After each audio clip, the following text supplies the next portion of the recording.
Up kind of being like your redheaded stepchild. It is separate from the first 7. Your relationships are separate from your first 7. Why would I separate relationships than other parts? Because that's something that you make. Okay.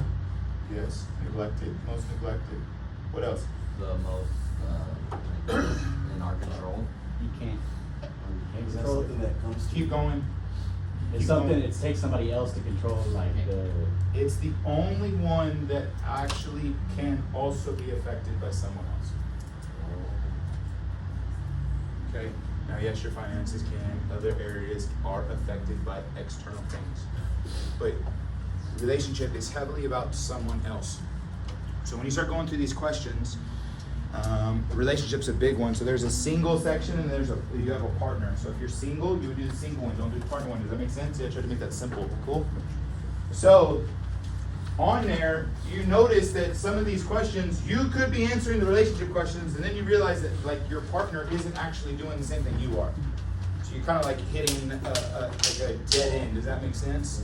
So this is something that you do have to learn skills, but then realize that you put these skills out and you actually don't get it in return. Okay, so relationships is the only one that is dependent on someone else also. So it's the one that I leave separate because I do think it is separate than the first 7. Kevin. Those are extras. No, he didn't have relationships. Cool. Oh. Yep, good. You guys got relationships? Yep, I'll take it. You don't got relationships. Whoever doesn't have relationships or No, you don't have relationships. I probably don't. No, it's 3 pages. Hold that. there's a title, if you don't have relationships. Yeah. Matters right here, relationships. Oh, I got it. Yeah. And then it should be self-audit and mentor. I printed one extra that we're not going to go over. That's very good. Oh, yeah. I just don't know these two. Yeah, we're establishing metrics, the metrics Don't have one, you this don't one? need it, sorry. Relationships, no. That's okay. We'll get there. Okay, so the 3 that we are going to go over today is mental, self-audit, and relationship. We're only going to go over a few questions in each one. So the first one in mental that I want you to answer, mental disempowering belief systems or disempowering beliefs and empowering beliefs. Those are the only ones I want you to worry about right now on mental. Disempowering beliefs and empowering beliefs. Someone explain those to me. Disempowering beliefs and empowering beliefs. So, What's up? not believing in yourself. Okay, so yourself is one. Yes. I can't is a disempowering belief. Doubted. Huh? Doubted. Doubting is disempowering belief. Yes. What else? Expectations. Expectations. Okay. Yes. I'm gonna communicate an empowering belief and a disempowering belief. Okay. I only have the ability to work part-time. As a part-time worker, it's impossible to make $100K a year. I can only work as a part-time employee, and it's impossible to make $100K a year as a part-time employee.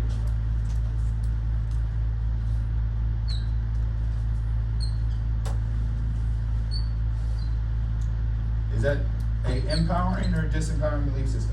This is empowering. Why is it disempowering? You never truly limiting yourself. Yeah, I can only work part-time, so like why even go for $100K? You can't make it, right? How do you make $100K? Working part-time. You charge double the hour. Double the hour, because we already did $50 an hour is $100K, right? So if we want to work part-time, that's 20 hours. All I have to do is make twice as much, and I can do half as amount. Does that make sense? Yes? So then all of a sudden, I can make $100K working 20 hours a week. All I have to do is make $100 an hour.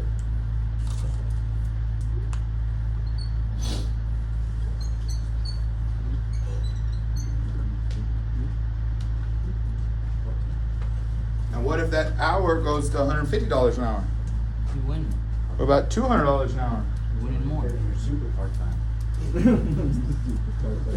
Now all of a sudden,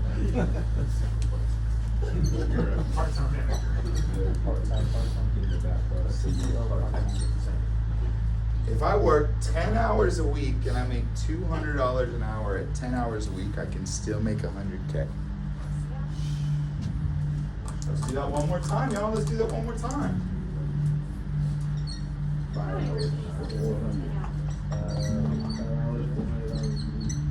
5 hours if you make $400 an hour.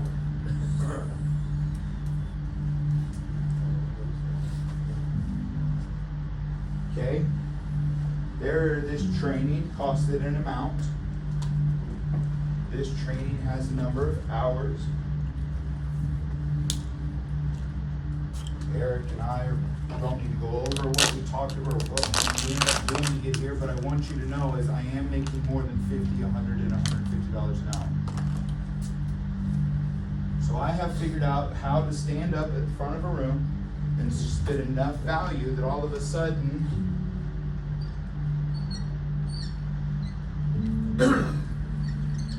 I can work 2.5 hours a week if I make $800 an hour and still make $100K. All I had to do was change my disempowering belief system to an empowering belief system by being able to make a metric that I can do. Okay?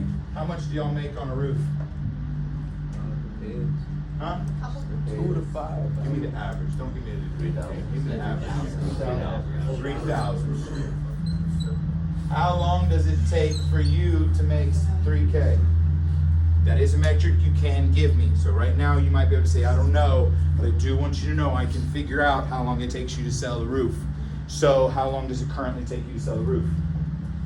3 weeks, 6 hours. Someone just said 3 weeks. Why are they wrong? How much time you spend at the Oh, property? oh, like 2 hours. Cool, so it takes 2 hours. Did it really take you 2 hours? How many of y'all knock on 10 doors, meet with 10 people, and close 10 roofs? None of you. No. None of you. Okay, so it's not 2 hours. Disempowering.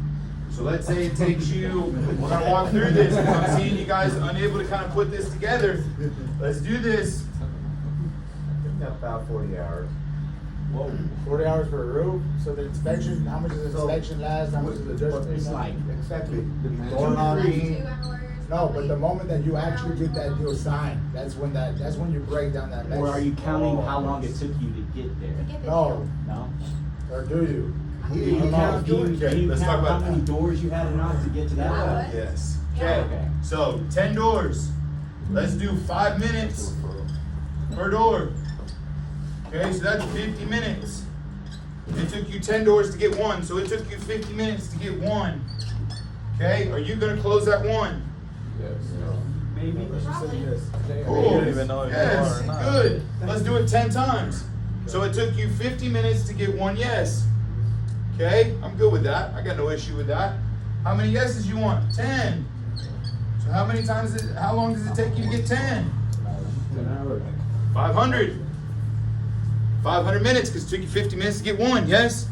So if you want 10, it takes 500. Cool, it takes you 500 minutes to get 10. So 10 yeses, they are going to meet with you 10. 500 to get 10 yeses to meet with you. Out of those 10 yeses, how many are you going to close? You going to close 10? Perfect. That's not bad. 5. Cool. 6. Let's do 5. We'll do simplicity. Okay? So you want 5 closes. Does that make sense? We good there? Took you 500 minutes to get 10 appointments. Took you 500 minutes to get 5 yeses. Does that make sense? So you've sold 5. You good with that? Is that very feasible? Did you guys just give me real numbers? Yeah. Okay, cool. 500 divided by 60. 8:30. It's 8:30. 8? It's 8 hours. 8 hours. 1 work day. Did you just sell 5 roofs in 1 work day? Did you sell 5 roofs in 1 work day? No. You just gave me bullshit numbers. It really doesn't come to numbers at one point. I mean, some days it's better, some others it's not, and it depends on how many you actually close. Because one day, yeah, you could do 10, you do close the 5, but you don't go through all of them in 1 week. It could take a month or 2 months, you know. So 5 equals 15K. right? 3K. You just said it could take a month. Are you making 15K a month? Hell no, you ain't making 15K a month. That should be. What are you making a month right now? Like 9, 10. He's not lying. He's not lying. Cool. So 7.5. Cool. Yeah. Let's do half. So I'm gonna use 7.5 in a month. Somebody's gonna take you 2 months to get there. So now all of a sudden, 2 months to get there. Right now, your hour is worth probably, if I was to like really look all of this, your hour is probably worth $25 an hour right now. You haven't finalized your closing percentages. You haven't figured out how to get to more doors. You haven't figured out how to communicate to more people. You haven't figured out how to ultimately increase what you're making per roof. You guys are getting to a point, you guys just told me that you're making 15K a month. Like you just gave me the numbers. I'll let you walk me through that entire situation. This is the skewed part that we don't currently have ideally right now. Okay, you guys get what I'm saying right now? You guys are skewed in what it thinks to take to make the money that you're trying to make. If I'm gonna go up, we talked about state. I'm gonna go up and I'm gonna be energized in 250 of those doors. I'm energized in 250 of those doors and I close 125.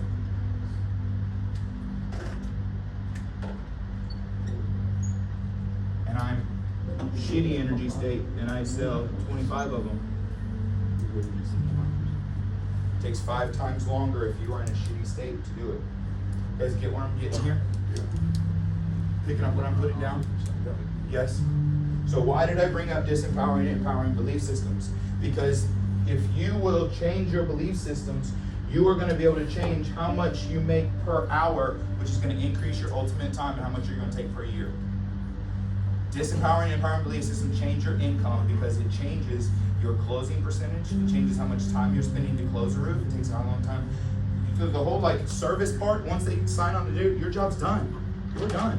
Your hour stopped. You're now trying to get the next roof. Signed, on to the next roof. Signed, on to the next roof. Okay? Empowering, disempowering belief systems, where we're going next. Number 1, what are your beliefs around, now this is the section part, quick, 1 words on mental. What are your beliefs around the list? You guys see the list? Money, love life, friends, role in life, purpose, dream, gift, work, legacy, happiness. Write 1 word next to those that you have a belief connected to those. This is the last exercise we're doing on mental. Write 1 word that is connected to those that you have a belief. If it's money, my belief around money is abundance. My belief system around love life is secure.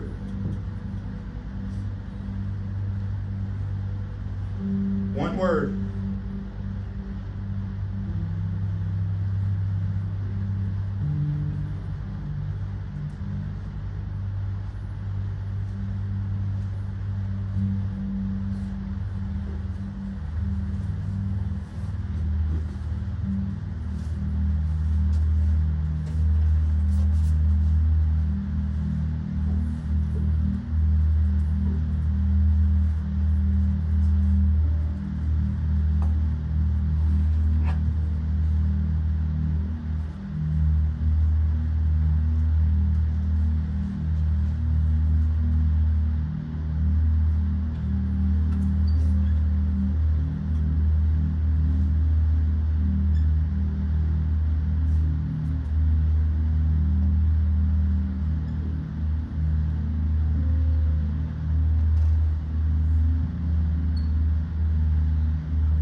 About 60 more seconds.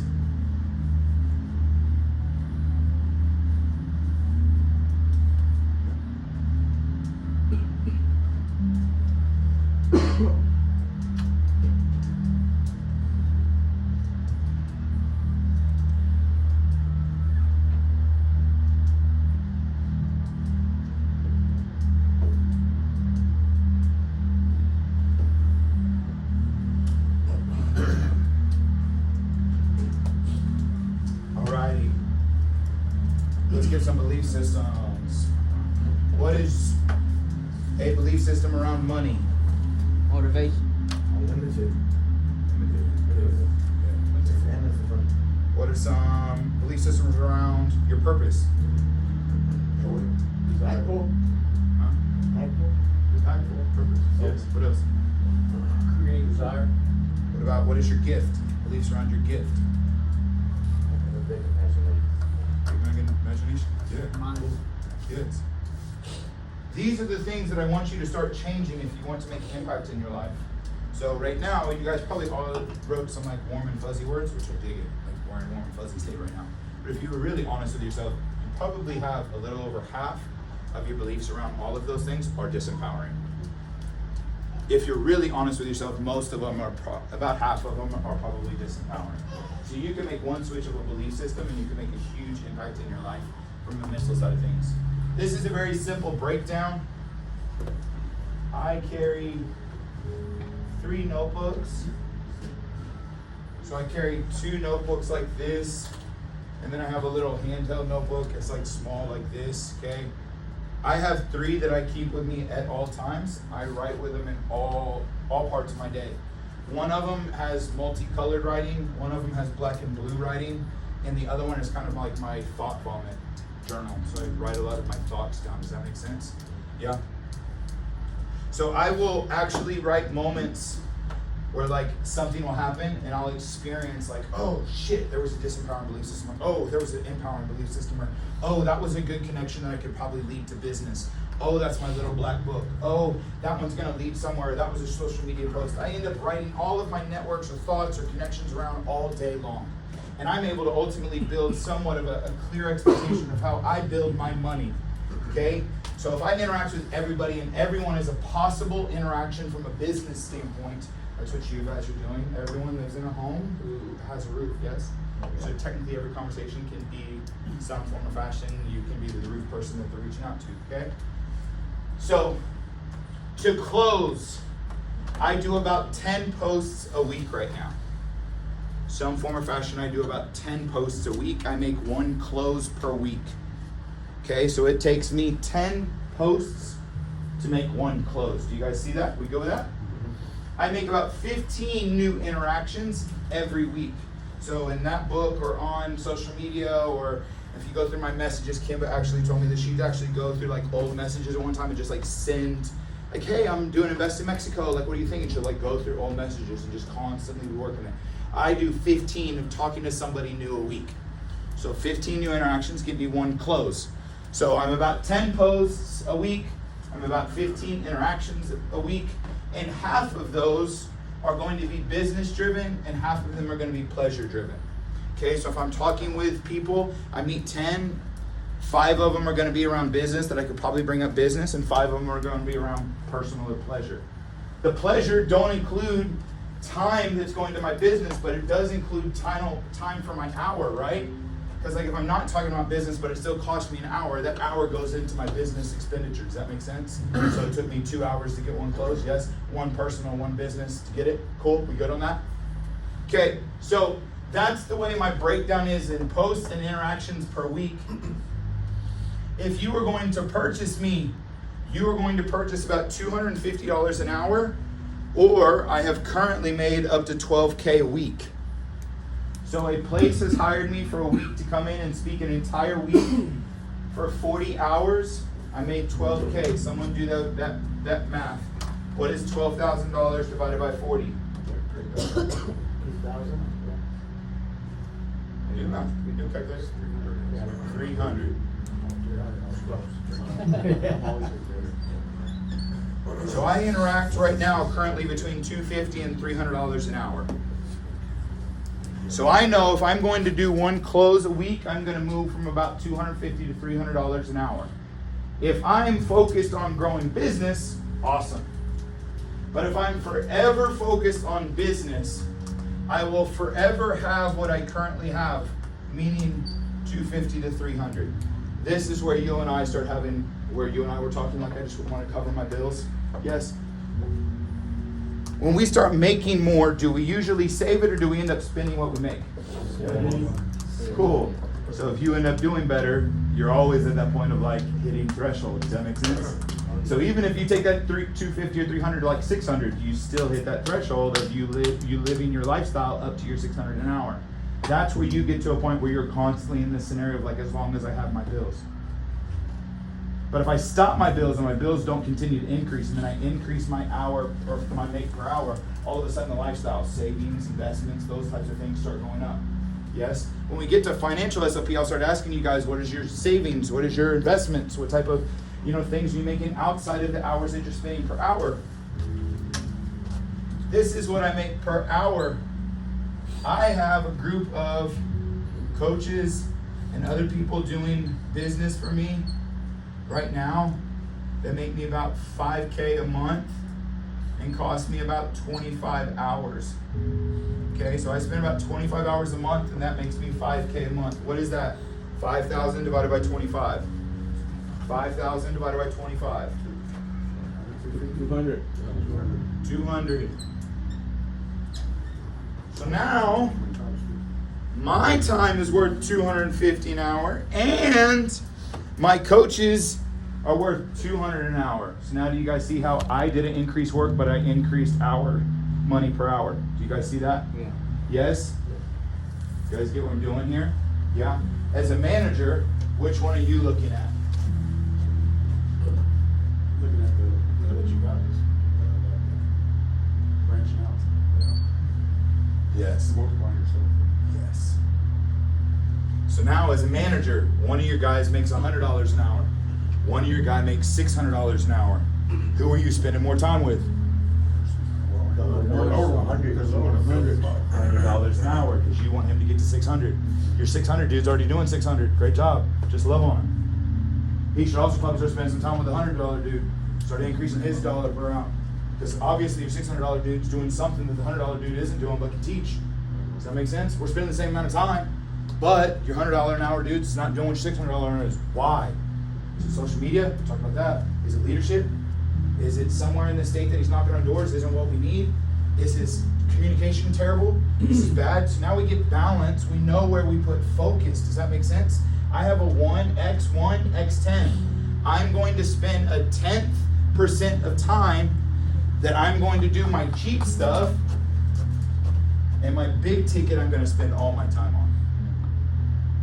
You guys see priorities here? You guys see what I'm doing here? Yes? If you're wasting time, that's this shit. If you are getting up early, you're now studying, you're now communicating better, you're now taking class, you're now reaching out with your leaders, you're now talking how to get training, you're now spending time with what you're doing, you're increasing your hour, now your hour is worth more. So when you go back out into the sales force, and you go back out into the doors, now all of a sudden you're not walking with the same hour skills, you've increased your hour skill. You're making more per hour. Does that make sense? Yes? This is why our belief systems around the way that we do our life, our mental is important.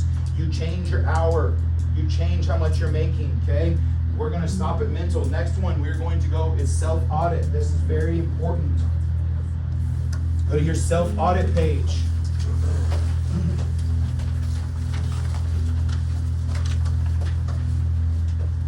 What is self-audit? Teaching yourself. What's up? Who you are. Or Self-audit. finding out who you are. Teaching yourself so that you can What is an audit? You ever been audited? Just make sure you're following the rules. Go and check, make sure everything is going the way it's supposed to go, make sure the numbers are right, whatever. However it is you're being audited. Sometimes we audit files, and we make sure that all the pictures are there, service agreements, all the stuff that were there, and if it's not, then we make adjustments. However it is, So if we're going to make adjustments and we're going to do self-audit, and I'm talking about the human here, I might get a little deep on some of you guys, so please, when I'm like, hey, do you guys pick up what I'm saying? Like, please raise your hand and go, like, I don't have a clue what you're saying. Yes, I'm fully on board. No, explain more. No, I need more details. Self-audit. The way I teach self-audit is each person has 3 main areas. Write this down. 3 sides of the human. 3 sides of the human.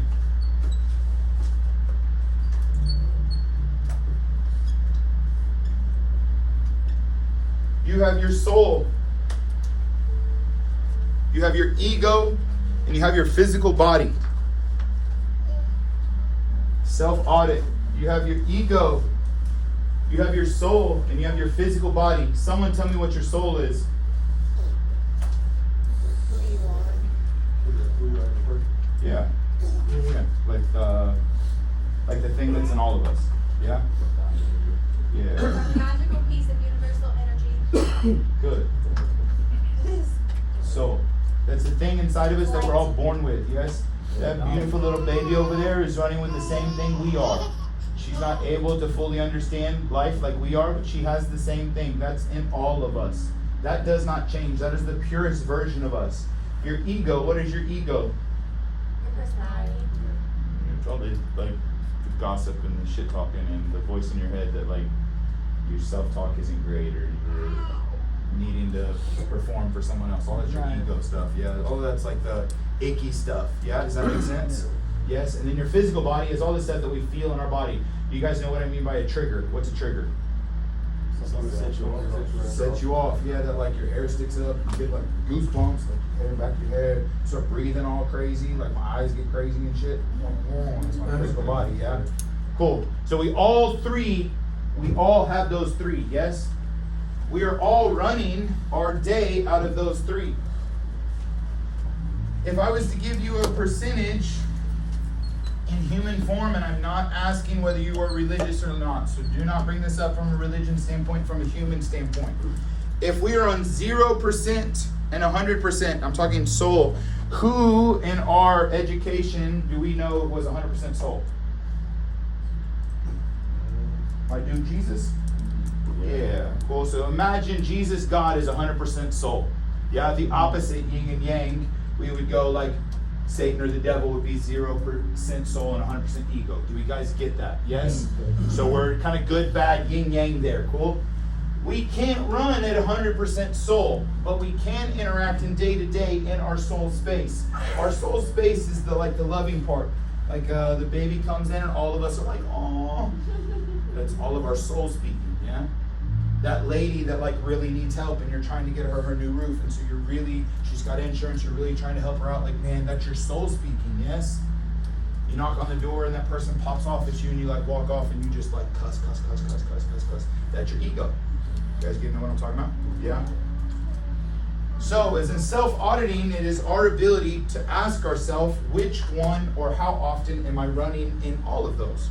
How often am I running in ego? I'm just popping off, it's coming sideways with some employees, I'm not dealing with myself very well, I come in heated at work, that's all ego. Or I come in and I'm in a hard space, I'm always open, we're chatting, we're doing those things.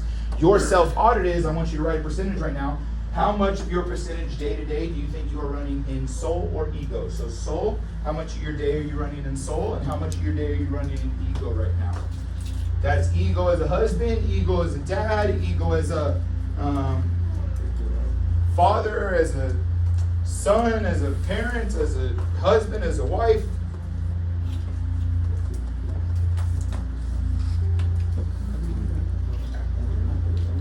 What about if you're just floating around? Throughout the day, you're on. Yeah, family, you know. How much is it? Solicited. 20. Okay, I just had a really cool question. I just gotta ask, what if you're just like floating around? Someone answer that for me. Oh, good. Floating low. If you're like floating, so someone asks like, what happens if you're just like floating? Like, are Going you with in the vibe. solar and you ego if you're just like floating? You guys like doing your thing. It's by your soul. You think that's your soul? I think so too. Yeah. You can't be ego if you're not. Like, Going with the flow. Cool. So the real cool thing about our soul is always moving from the highest version of ourselves. Okay? So if our soul is always moving from the highest version of ourselves, and there are goals, aspirations, dreams, purpose, all those things that we want to achieve, and our goal would ask us to be more than floating around, can floating be in soul if our soul is always asking for our highest self?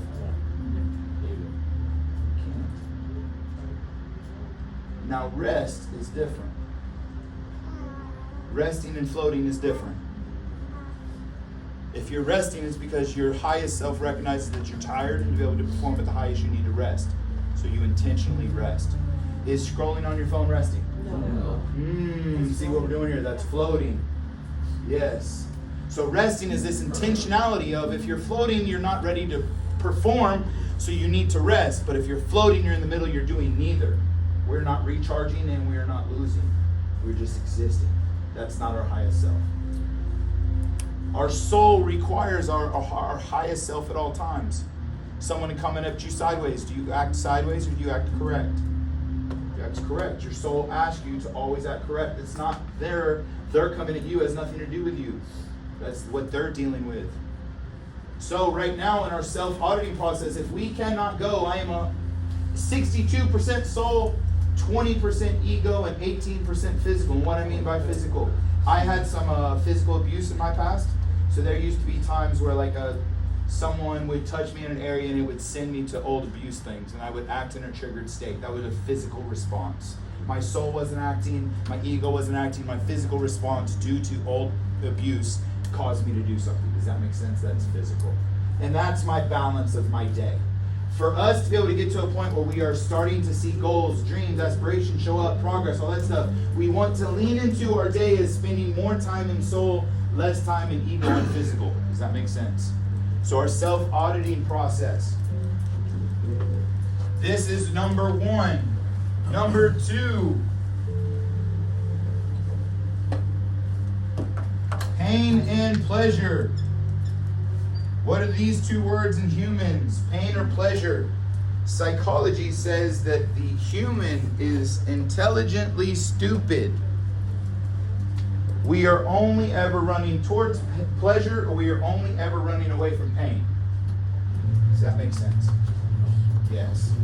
So this is number 2. How often of your day are you running towards pain or towards pleasure and away from pain? 7 a.m. You're used to getting up at 7 a.m. and all of a sudden the alarm goes off at 5. You press snooze. Is the snooze running towards pleasure or away from pain? Towards pleasure. What's the pleasure? Away from sleep. More sleep. What is getting up? Pain. So you're running towards pleasure. You're staying in bed. Yes. Sorry. BMW, who's driving a BMW? Nobody? Nobody just Yeah, drives. maybe it's next door. Is it black? Yeah. It's next door. Okay, so we went soul, we went ego, we went physical, we went pain and pleasure. All of a sudden we realized that we might not actually be running intentionally. We're running off of these things here, which is in our kind of unconscious running. Okay? The third part to self-audit, and this is the last part, is balance. Okay? So we've recognized that you might have to do some things that you don't want. You're running away from pain, you're running towards pleasure. But what happens when your professional life? What happens when your professional life needs you to get up at 5 a.m.? But then your lady, as you get up at 5 a.m., grabs you and is like, go stay in I'll be back. bed. Your professional, yourself, even your wife needs you to get up. Needs you to get up. So the balance is you recognize, I don't want to get up. But if I get up, I get to go make more finances. And if I make more finances, my wife that doesn't want me to get out of bed is going to be taken care of. And I need to take care of my wife or financially provide for my family. So I know I'm going to get out of bed, and it's hard. But the payout is worth the cost. So also the self-editor is like, what happens if the cost is worth the payout? Do you do it? Yes. You do it. So the final parts of the self-audit is you look at the equation, you go, you know what? You and your wife say, you know what? I have to give financially, I have to go professional for the next 18 months, and I got to push. And at the end of 18 months, we're going to be financially secure. But for the next 18 months, quality time and family time are going to have to go down. Are you good with it? She says yes. Now the balance is okay. So we've self-audited the process that you might not always want to run towards pleasure, and you might always want to run away from pain. But you recognize, if I run into this pain, it gives me this pleasure down the road, and the cost is worth it. should you get up at 5 a.m.? Yeah, you should be able to figure out a process or habit to get up at 5 a.m. because the payout is worth it. It is. So, how are you running? Are you running towards pleasure or away from pain? How is your balance process? There's your self-audit. Let's get the balance. So as we're going through this chapter, this is what I want you guys to dive into. Cool? How are we on time? Good. Oh, hell yeah. Let's take another break. Cool? Yeah, let's take a break. Water, whatever we need to, energy drinks, go to the bathroom, put on some music.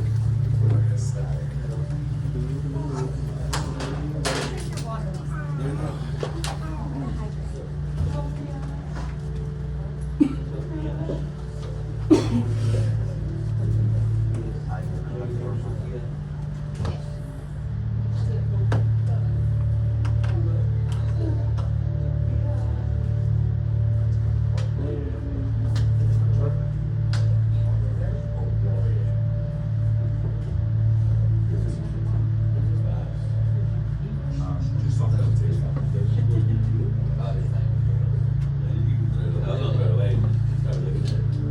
What was that? Because I can grab you a picture. Okay. There's 1, 2.